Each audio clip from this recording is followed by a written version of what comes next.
Good morning, good afternoon, and good evening, everyone. Welcome. I hope you're having a great day today. My name is Stoyan Stojcev. I'm part of the Resin Bio team. And today we are here for episode 6 of Emerge, the first one for this year. The first 2 months of the year has really flown past. So before we get going, just a few housekeeping announcements. We are recording the session, and we're going to make the recording available online. You can see the recorded session on our YouTube channel. So you can go to YouTube, search for Resin Bio, and there's going to be a playlist with all the Emerge episodes, including this one and the past ones. And you can view it at your own leisure. Please, you're encouraged to submit your questions during the presentation. There's the chat box and the Q&A section that you can submit via the Zoom control panel. And we also encourage live discussions. So if you would like me to activate your mic, please use the little raise hand icon in the Zoom control section. And I will do that. And you can have a little bit of a live discussion when Lilian is done with the presentation. Yeah, so a little bit about Lilian Heil. She's currently at the MacCoss Lab, University of Washington, and she's in the 3rd year of her PhD. And her focus is essentially on looking at different data acquisition and data processing workflows when it comes to mass spectrometry and proteomics, including the work she's going to be presenting today on DIA. Before joining the MacCoss Lab, she was at the University of North Carolina, where she did a chemistry degree, and she essentially picked up her passion for mass spectrometry in the lab of Dr. Leslie Hicks. And so today she's going to be telling us a little bit about her work in DIA, specifically looking at narrow window data acquisition and generating spectral libraries from gas phase fractionated fractions. And if you didn't see episode 5, our previous episode, this is going to be a good kind of continuation from that. Just have a look at that one as well. But essentially, Lilian is going to tell us about how she's using these narrow window data independent acquisition mass spectrometry data to be able to extract information from post-translational modification data and so on. And so, Lilian, thank you very much for joining us today. I really look forward to your presentation. Thank you. I'll go ahead and share my screen. Thank you all for being here, and thank you, Stoyan, for that lovely introduction. Hopefully you can see my screen okay. Yeah, so like Stoyan said, today I'm going to be talking about this search workflow we've been working on. So yeah, it's a method where we are able to generate spectral libraries directly from gas phase fractionated DIA, and that was obviously the title of this talk. I think more broadly, a focus of, can you see that? I don't know what just happened.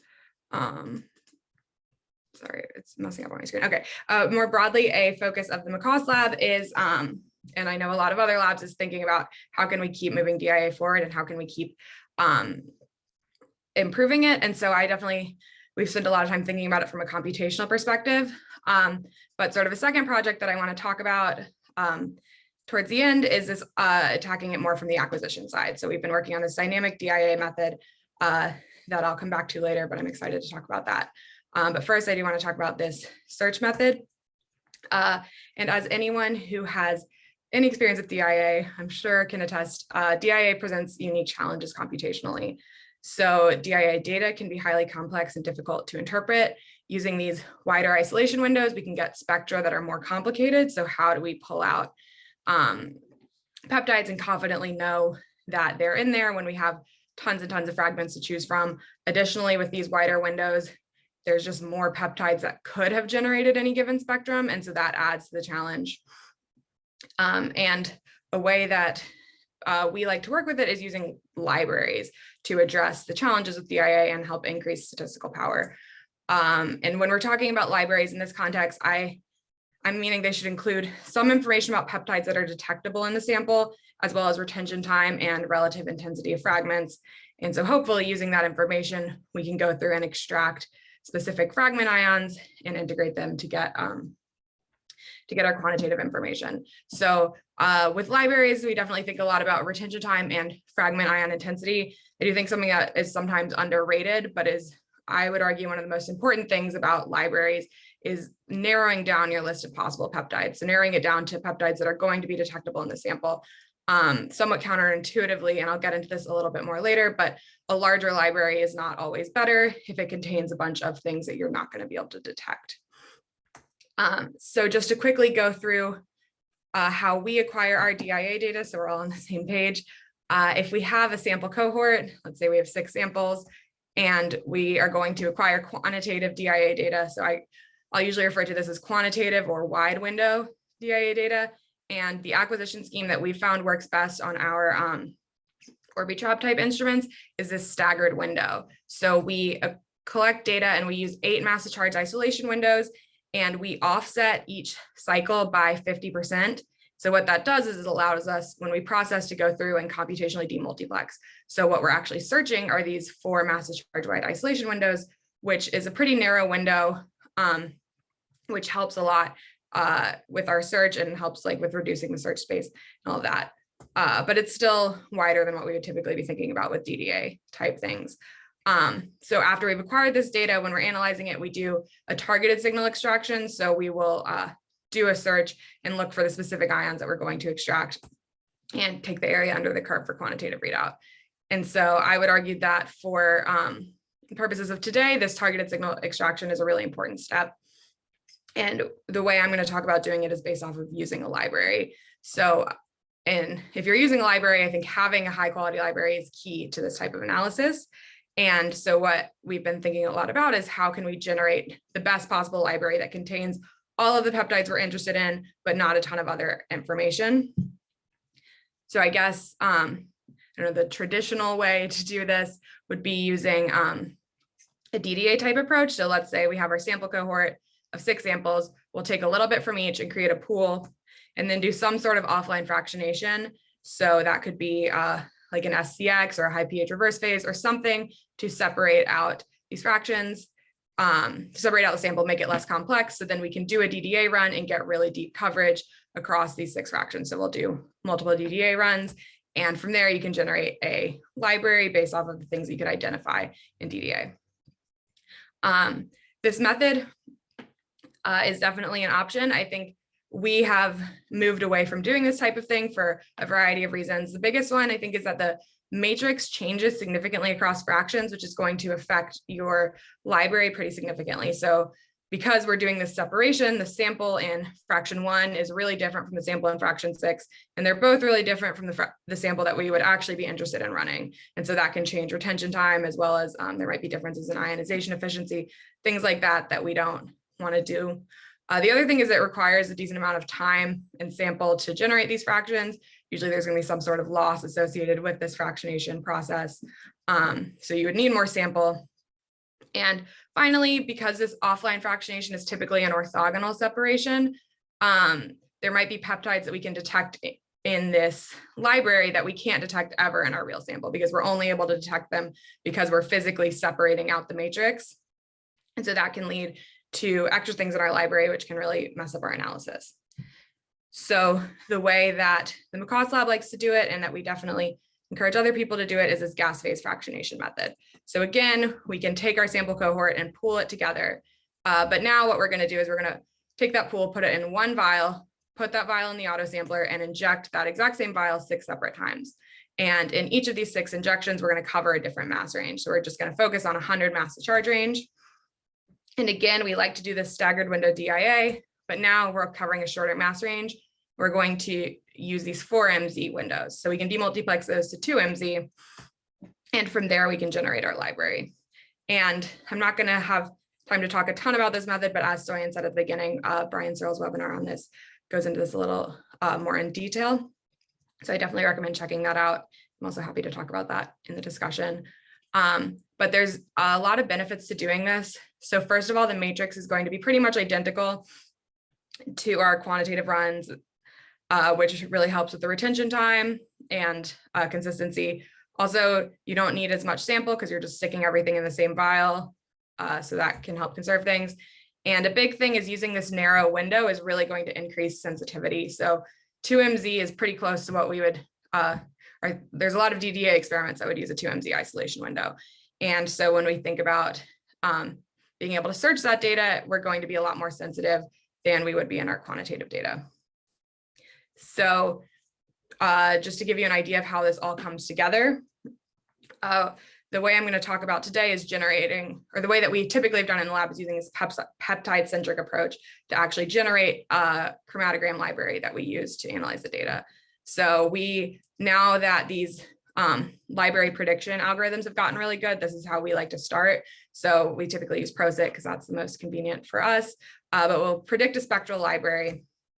And we'll use that spectral library to search our narrow window DIA data. And from there, we'll create a calibrated chromatogram library. And from there, we can do another search and actually quantify the peptides in the wide window data. So the calibrated chromatogram library will contain additional information that's sample specific, and it will have updated retention times and all that. But I think the biggest benefit of this calibrated chromatogram library is that it's smaller than the predicted library. So the predicted library is going to have, all the possible tryptic peptides that we could predict. And so that makes our search space really big, which is a problem when we're thinking about doing peptide-centric type searches. So a peptide-centric search, we're asking the question, for every peptide, where can I find the best evidence to support that it's there? And so this is how a lot of DIA searches work, because you might have really complex spectra that have multiple peptides associated with them. This way, you're just looking for the best peptide. And so this works well. The big problem here is because you're querying, you're looking to match to peptides. Your search space can get really big the bigger your original database is. And so that can cause a really significant reduction in power pretty quickly. So that's a big reason why we need to do this chromatogram library calibration. We find that with the narrow window DIA data, since the windows are so narrow, it's not necessarily a huge problem if we're doing like an unmodified fully tryptic search. But as we think about maybe wanting to have a bigger search space to build our library with, this definitely could become a problem. So the alternative to a peptide-centric type search would be this spectrum-centric search, which is more traditional if you're used to thinking about DDA data, where you're asking the question, for every spectrum in my data, which peptide offers the best explanation for it? And so spectrum-centric searches aren't as limited by total search space. So you can have a much larger space that you're searching. You can be searching a lot more potential peptides and not have the same decrease in power. But a lot of times when we're thinking about spectrum-centric searches, we're thinking about DDA type data. But I said earlier that our narrow window gas phase fractionated DIA data looks a lot like DDA data in terms of isolation window size. So we were curious if we could just use a spectrum-centric approach to search this data. So this project has been a collaboration. I started it during my rotation, and I rotated with Bill Noble and worked with Will Fondry in his lab, and we had a really close collaboration with Whitchhiking at the University of Sydney, who does statistics there. So this has been a really great project, sort of a collaboration between MacCoss, Noble, and Whitchhiking labs. So I'm really excited to share the basic search workflow, and then I'll go into the steps more in detail. So the first step that we're going to do is just a generic database search. We're going to rig the output so it gives us a complete score matrix for each isolation window, which I'll show in a minute. And then we do a step to just remove all of the junk spectra at the beginning and end of our gradient. And from there, we can go through and actually detect the chromatographic peaks, so we can learn what their width is, as well as like where they are in the gradient. And we can also perform an additional score normalization step that we wouldn't be able to do in a normal DDA type search. And then we can go through and select the optimal representatives, which I will explain. So hopefully that'll make sense. And from there, we can do our FDR estimation and get these FDR controlled peptides that will go into our spectral library.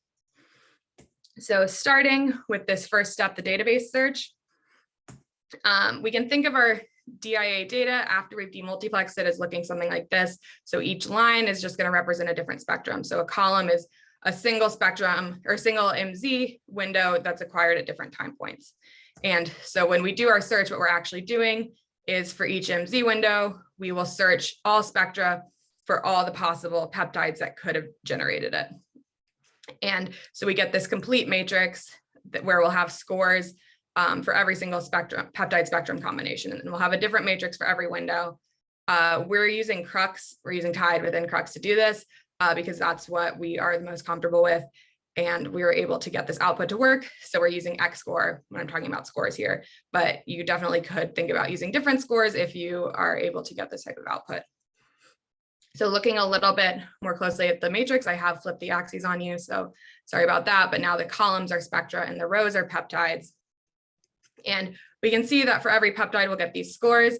And when we have a peptide that's actually there, we'll see that the peptide isn't just present in one spectrum, but we can see that it's scoring high in multiple consecutive spectra.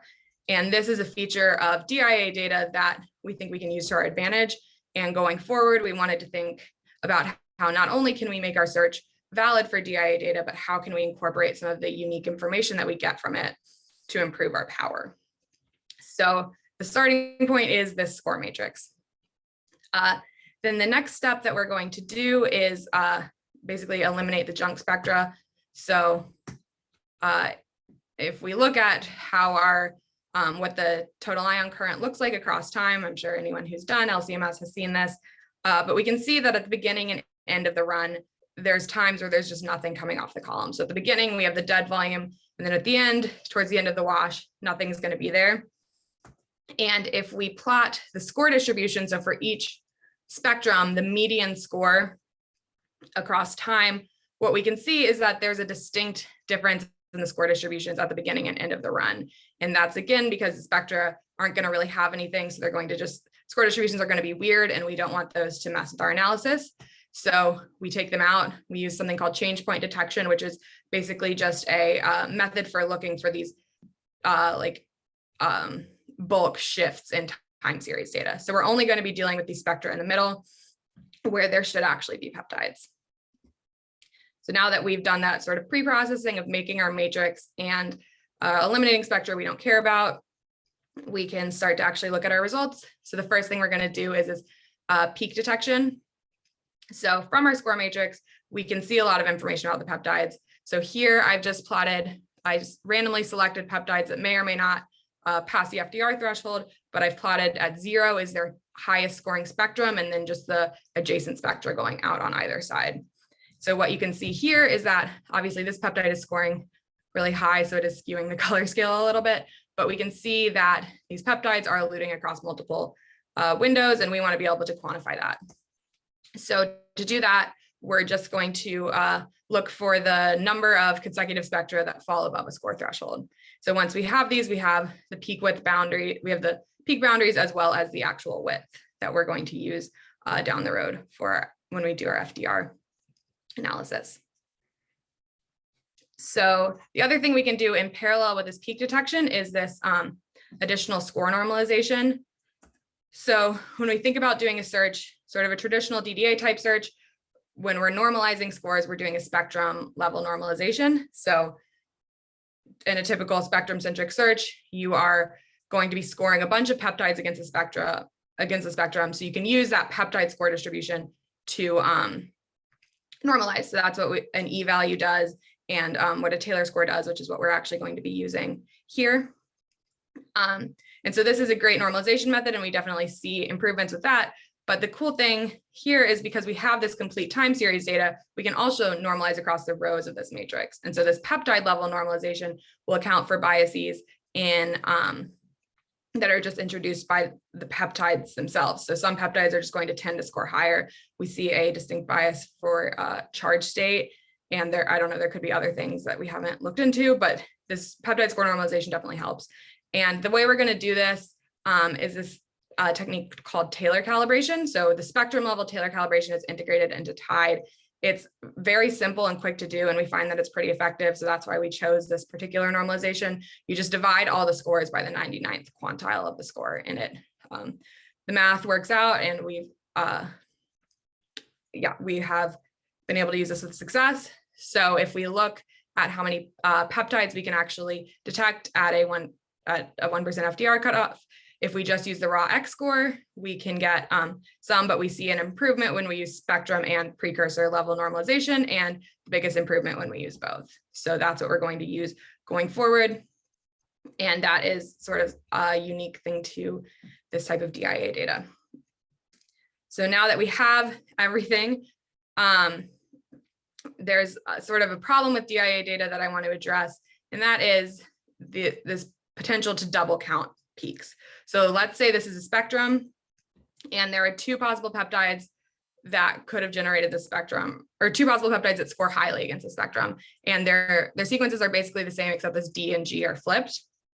And so if we actually look at what ions would get assigned and how these would be scored, we'll see that almost all of these ions are going to get assigned to both. And they might have their own, they might have a couple of unique fragments, but based off of these ions these fragments that are here for both of these peptides, they're probably both going to score highly, but I don't know if we can confidently say that they're both here based off of that information. And so this idea of double counting is not as big of a problem in this narrow window DIA data, where we have a pretty narrow isolation window. So there aren't as many potential candidates. So like adding an oxidation wouldn't do anything. But as you get to wider windows, it becomes more of a problem. And we still do see it at the narrow window level, because there are like amino acid flips and lower mass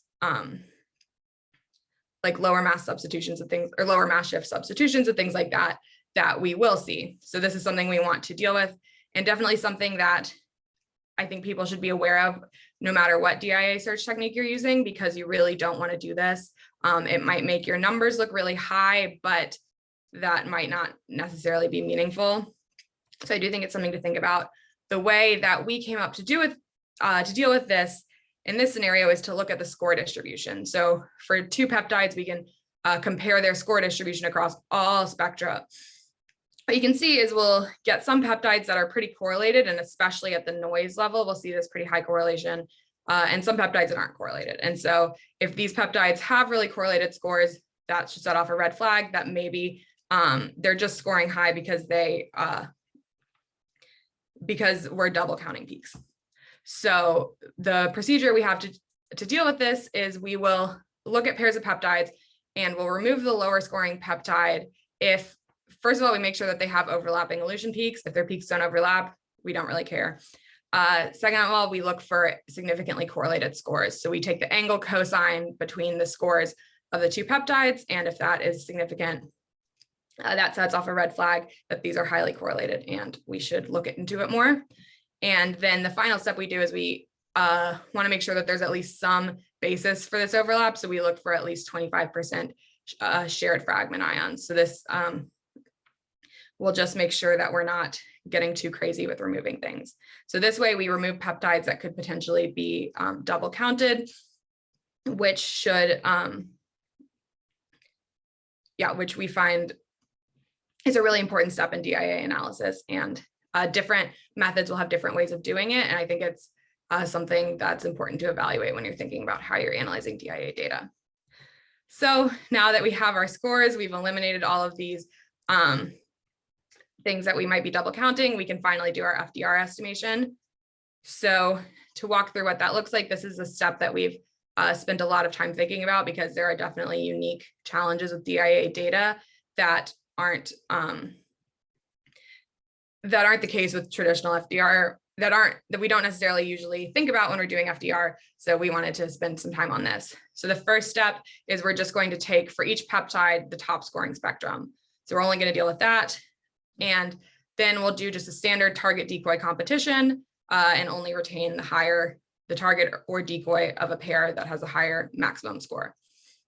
This next step might be a little counterintuitive, because we do talk a lot about how DIA data can be chimeric, and these spectra can have multiple peptides generating them, but I will come back to this. We're only going to retain the top scoring peptide per spectrum at this stage. And then we can do a group-based FDR, so we can split our peptides into groups based off of the peak width, and we can also do that based off of PTM status or number of PTMs. depending on what you included in your search. And then we can do a standard FDR estimation, and we end up with these types of Q-value curves, which should be pretty familiar if you've done these types of searches. So I do want to revisit why we only retain the top scoring peptide per spectrum, because we were expecting to not do that. And the reason is because it's better if we don't. So if we look at the number of peptides we can identify, retaining the top in number of peptides per spectrum, we see we get a significant boost in power if we only obtain the highest scoring peptide per spectrum. And the reason why that is because at this narrow window data, it's really unlikely that two peptides will share the exact same maximally scoring spectrum. And that's probably unique to having these narrower isolation windows. But here's an example. These two peptides have they're very similar, but they don't exactly coalute. So we think that they're both here. But if we look at their score distribution, we can see that most of the spectra where they're scoring high, they're both scoring high, but their maxima are distinct. And so we're not going to lose anything by just taking the top scoring peptide per spectrum, because we're already only dealing with these two maximally scoring spectra.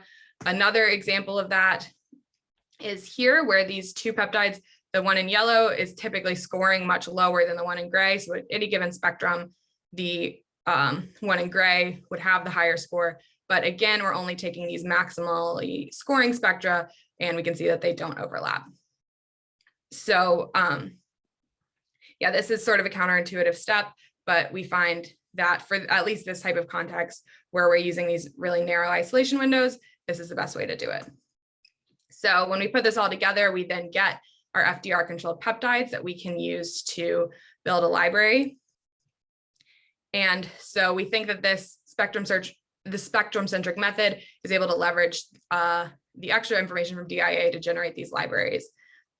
So just to give a quick overview of how we actually use this, we'll have our narrow window data, do our search, and we'll come up with a spectral library, and then we can use that spectral library to actually search the wide window data. And we definitely spent the majority of our time focusing on the method and making sure that it was statistically valid, but I do just want to show a couple of results that show that we are able to perform pretty well. So in this first step, we're just going to compare our workflow to the workflow that I talked about earlier using a predicted library. So we use a ProSit predicted library to search the narrow window data and then search the quantitative data from there. And if we look at the peptides that we're able to quantify using both our workflow and this ProSit only workflow, what we can see is the numbers are pretty similar. There's really good overlap between the two. And there are some unique peptides in both cases, and ProSit, the predicted library, is slightly edging out ours. And if we look at here, we had 100% and a 50% sample, so we could look at the ratio of peptides between the two. So we expected it to be right at 2, where this dashed line is. You can see that the peptides in both are performing pretty well, so they're quantitatively accurate, which is a good sign. And the ones that are just unique to our workflow are doing pretty well. And there is a little bit, when we're looking at the ones that are unique to this predicted library workflow, we are starting to introduce maybe some false positives. We can see that this spread is a little wider and not as centered around the expected value. So we might be sacrificing a few peptides, but we believe that the peptides in our library are doing really well. So this was a good sort of proof of concept and sanity check that our search does work compared to like the workflow that we use most frequently in the MacCoss Lab and that we are the most comfortable with working with. So in this case, I was just looking at yeast peptides that were unmodified, but I think the big draw of this type of search is that we can search for modified peptides.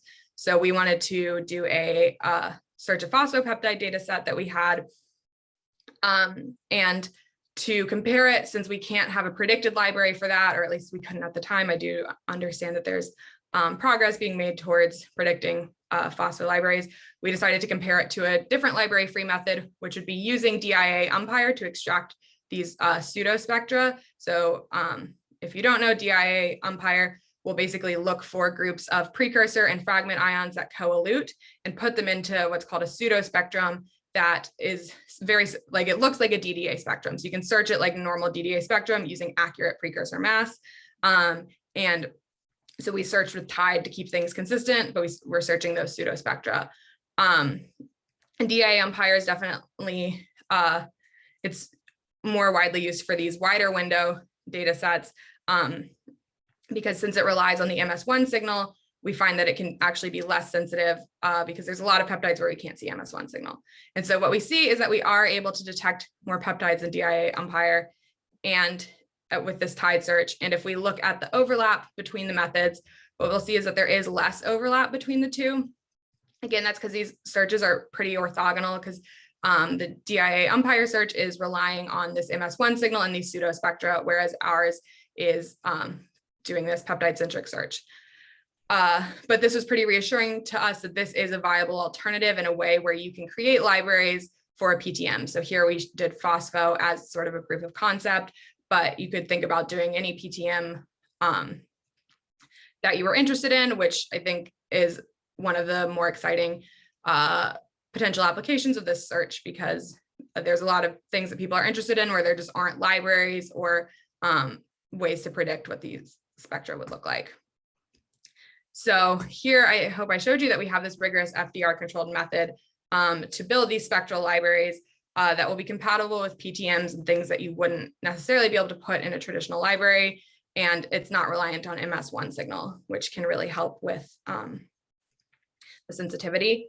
So I'm going to switch gears a little bit now, and then we can come back at the end for discussion, but I want to make sure I get through this. So moving on to this other project, this dynamic DIA acquisition method. So this has been in collaboration with some people at Thermo, so specifically Phil Remish has been really instrumental in this.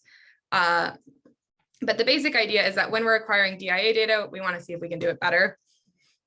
So if we take our chromatogram library that we make every time we do these types of experiments, and we plot the features that we're able to identify. So these are all the peptides that are detected across time and separated out by MZ. This is just a density plot.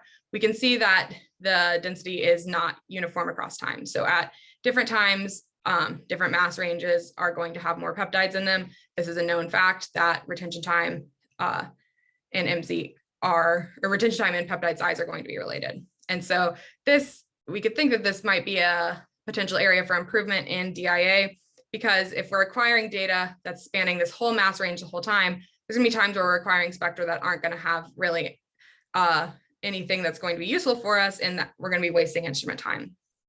And so if we were to just, let's say, cut our mass range in half, we could do that. We could get some peptides, slightly more than half, but ideally we could use these dynamic boundaries. So we could shift our boundaries across time to utilize this dependency on peptide size, so we can really maximize how many things we can cover. Traditionally, one of the issues with this has been that when we do these types of experiments, we're oftentimes doing really large sample cohorts, and so the retention time will start to drift, and we can see pretty dramatic drifts in retention time. And so using static boundaries could be a real problem. Over time, we could start to lose a lot of peptides. So I'm not going to get into this too much today, but I'm happy to talk about it more.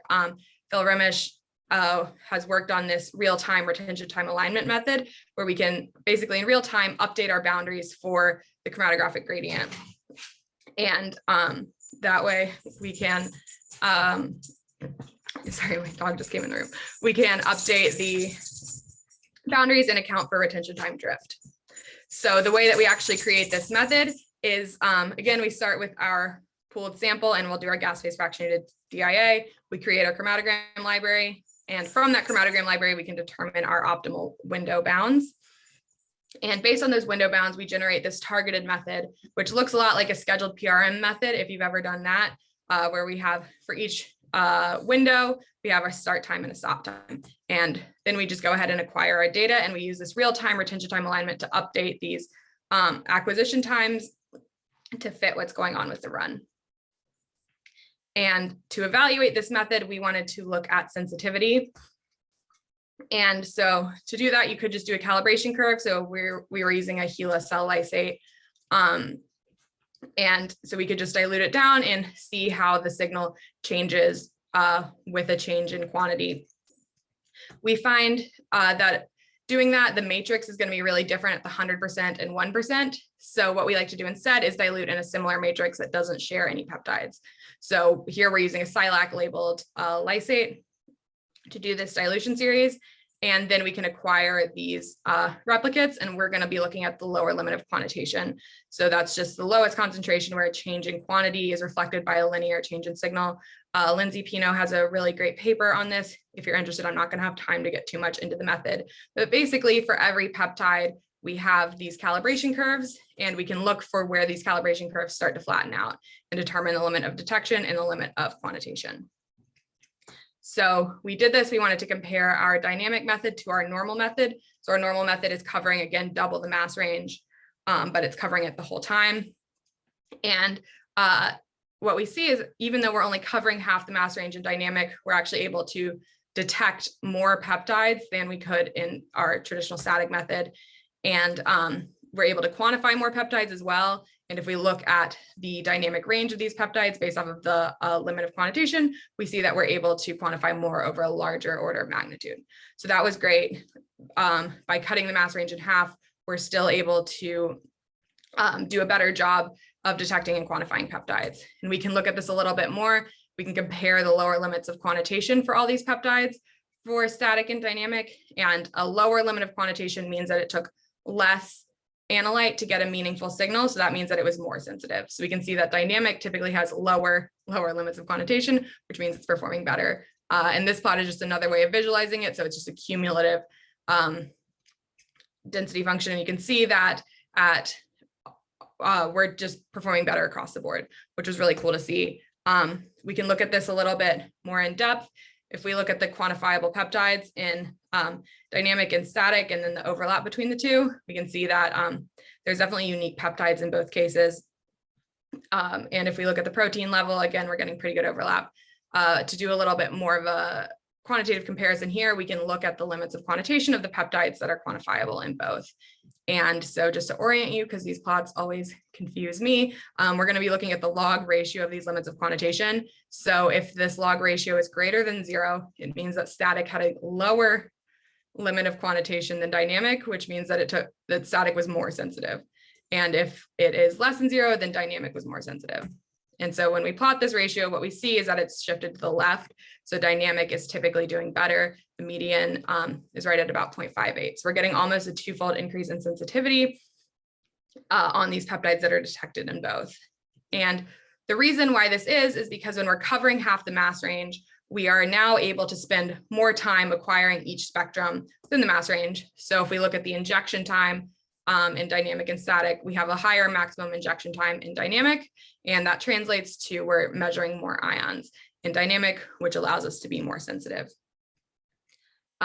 So this was a really exciting project, and I'm really excited to keep working on this. But I hope that I showed you just sort of an intro of how we can use this real-time retrospective alignment to leverage this dependency, or this relationship between retention time and mass, to improve our DIA methods, and that we are able to improve sensitivity. So with that, I'm happy to take any questions. I do want to thank everyone who has helped on this. So I really want to thank the whole MacCoss Lab, particularly Mike. He's been really helpful. All of my co-authors on this search workflow paper. We do have a preprint on bioRxiv, so everyone has been really great with that. And I want to thank our collaborators at Thermo for their work on the dynamic DIA stuff. And with that, I'm happy to take any questions and have a discussion about this. Thank you very much, Lilian. That was awesome. I really enjoyed the presentation and the detail we went into the different workflows. There's a couple of questions. The first ones in everybody's mind was, we had a question about what is your dog's name? His name is Charlie. I think you did an awesome job to balance both talking and controlling the dog. Thank you. Yes, his name is Charlie. He got out from his enclosure and he knows how to open the door to my room. So he came and said he behaved very well. Thank you. So for me, it's interesting to see this transition in terms of DIA, where initially, this workflow was marketed as we see everything. And so the concept was that, we need to build these really deep spectral libraries to try and see as much as possible.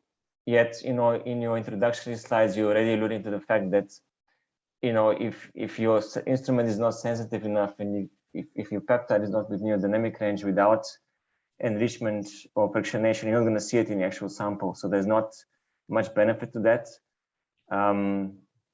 So it seems to be that's the transition into this thinking that actually just really having very sample specific spectral library is better than going much deeper. Is that kind of the feeling or the data you're seeing on your side? Yeah, that's definitely sort of my opinion. And I think there's a lot of examples to back this up, that there's a balance when you're thinking about building a library where you want all of the peptides that you can detect, but you don't want anything extra. And so it's how do you know that your library is big enough, but not too big? Because yeah, the bigger you get, you definitely start to see problems cropping up. Yeah, and so just maybe a related question from my side on this is the importance of the initial database that you use to do your extraction of the gas phase fractionation data.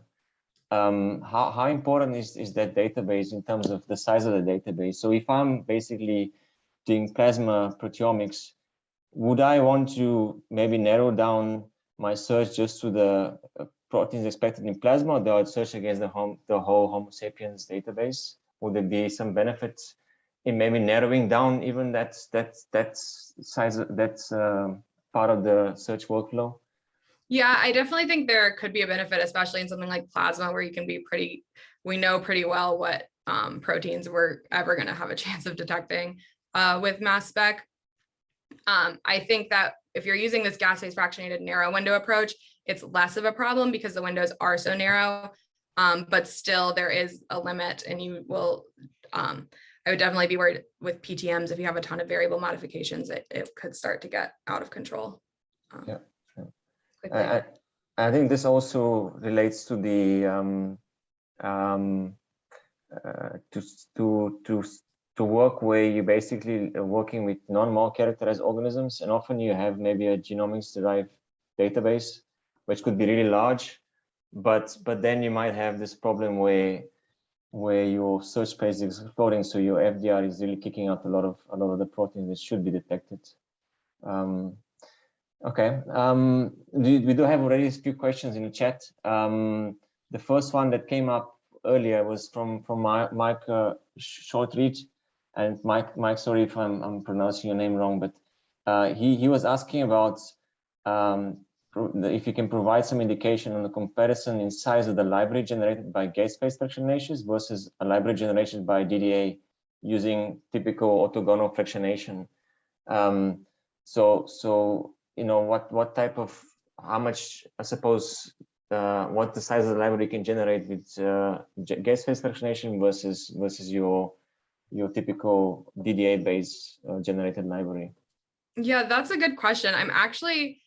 I don't have a good answer for you on that, because there's so many ways you can generate these DDA type libraries, and definitely they've been done. So we used to use the pan-human library a lot, which obviously was very deep fractionation across a bunch of different cell lines. And so that's one approach, and that library is going to be quite large. But I'm not sure, I haven't done any like fractionation myself to know exactly what the equivalent numbers are. If someone wants to chime in on that, they're welcome to. And as far as the libraries that we're typically dealing with, let's see, for like a HeLa cell lysate, my library might contain 130,000 peptides after I've done that narrow window search, sometimes closer to 100,000, depending on how the instrument is performing, how my chromatography is. Okay, thank you. We have a question from Dorothy about, I think, the dynamic DIA method, or the scheduled DIA, I suppose. Have you been working on integrating CCS values rather than rotation times as a more stable peptide metric? So we have not done anything with ion mobility right now. So that could be something interesting to think about in the future. Right now, I didn't really get into how this method works, but we're using these alignment spectra that we acquire every single cycle. So we acquire these really quick alignment spectra that we will then update the alignment based off of correlation to determine the time shift every single cycle. So we get a really dynamic alignment which definitely helps accommodate these changes. Let's see, I probably have a slide I can show. But yeah, we haven't done anything with ion mobility, but that would probably, definitely be more stable. But yeah, so the way that we work is we'll have this control run where we are requiring these alignment spectra, and that's what our scheduling is based off of. And then we will align in real time to basically, we've acquired this spectrum, where does it match in the control run? And so based off of that time shift, we can then determine the boundaries that we want to put on our time shift. And so you can see that it really accommodates pretty small changes in retention time that we see, which I think is a real benefit of this type of method. Okay. Another question that came in from William is for the dynamic DIA approach, what are the typical chromatographic peak widths you see and are optimal for that method? So we've currently been based off of our standard DIA methods, was the 90-minute gradient at 300 nanometers per minute. So we're looking at 20 to 30 second peak widths usually. So we're shooting for 8+ points across the peak. So that has not been a problem for us. We are definitely thinking about cases where we might be going to higher flow or having narrower peaks. And we've done some preliminary results with those types of things. And we've seen really promising things. So you would have to think about how you set the parameters for your method, but you could use this dynamic type method for really any situation. So we've looked at quite narrow peaks and had good luck with it. Okay. And so we have a question from Annie. How the real time is being decided in a dynamic DIA workflow? Yeah, so hopefully that slide I just showed sort of goes through it a little bit.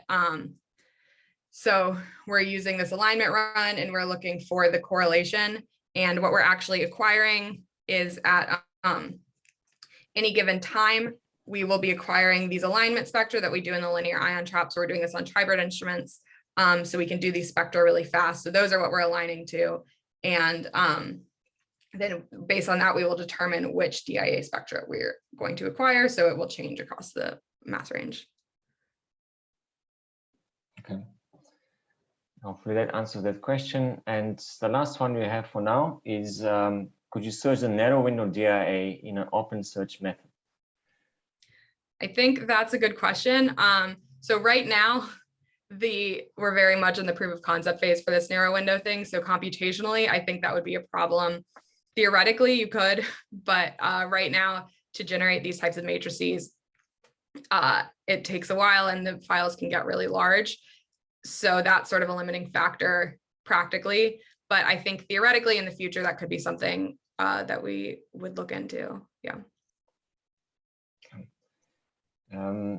I don't see any more questions. Guys, let us know if there's anything else for now. We still have time if needed. I think Lilian is available. As I said, we're going to make this available online, so you can also view it.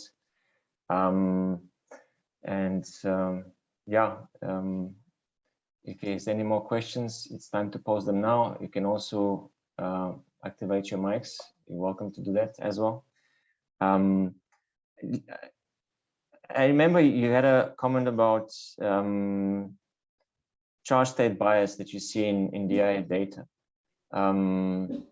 Is that inherent to the way the DIA data is generated? Typically, we would maybe set up our collision energy to be, optimal for maybe a doubly charged precursor, and then we'll generate the data like this.